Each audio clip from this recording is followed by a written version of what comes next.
So finally, the events known as cross-bridge cycling are where myosin of the thick myofilament binds to actin on the thin myofilament and pulls, and this causes the sarcomere to shorten. So let's see how this is accomplished. So the first step of cross-bridge cycling is that the cross bridge, or the binding between myosin and actin, has to be formed. Since calcium has exposed the myosin binding sites on actin during excitation contraction coupling, the myosin heads are now able to attach themselves to actin on the thin filament.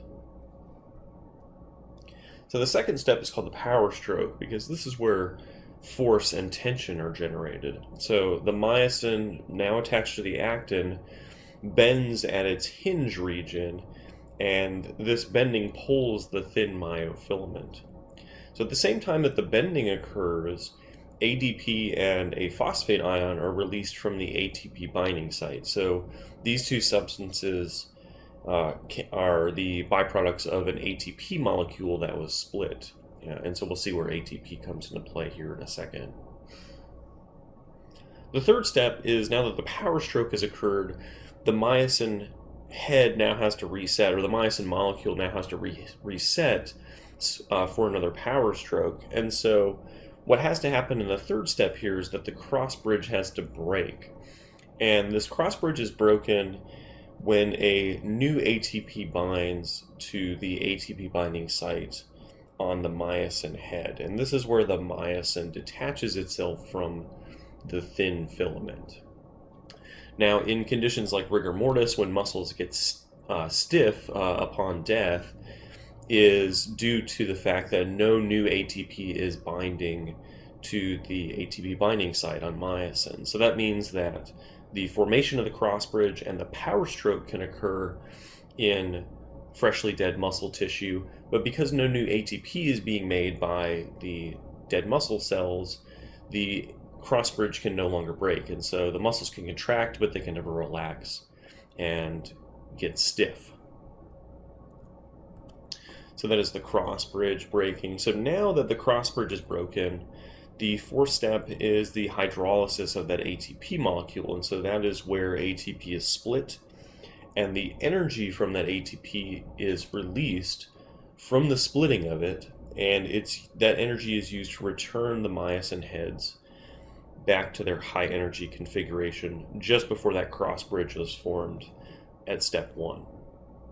So this resets the myosin head for another power stroke and another contraction, and the cross bridge cycle will repeat from step 1, assuming that calcium is still present to bind to troponin, which moves the yellow thread-like tropomyosin out of the way, and that ensures that the ATP binding sites on actin are still exposed. And so as long as calcium is still present at this stage, then the cross-bridge cycle can go back to step 1 and a new cross-bridge can be formed.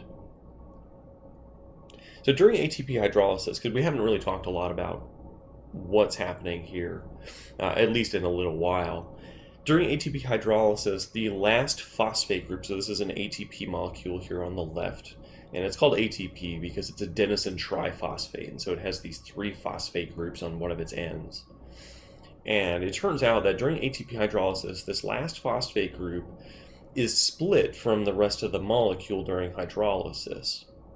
And so the breaking of this chemical bond between the third and second phosphate groups releases energy. And then this energy can be used to do work by the cell. In this case, the ATP is used to reset the myosin heads back to their high energy configuration.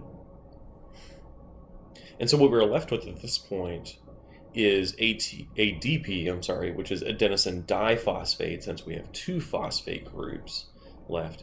A phosphate molecule that has now been separated from this, from what was once ATP, and the energy that we liberated from breaking that chemical bond there. And it's referred to as hydrolysis because, as you probably imagined or guessed, the word hydro implies that water is involved in some way, and so hydrolysis is the splitting or breaking of ATP in the presence of water. So for the cross-bridge cycle, as long as calcium is present to expose the myosin binding sites on actin and ATP is present to break the cross-bridge and return the myosin heads to their high energy configuration. So as long as those two substances are present, calcium and ATP, the cross-bridge cycle will continue generating tension within the sarcomere.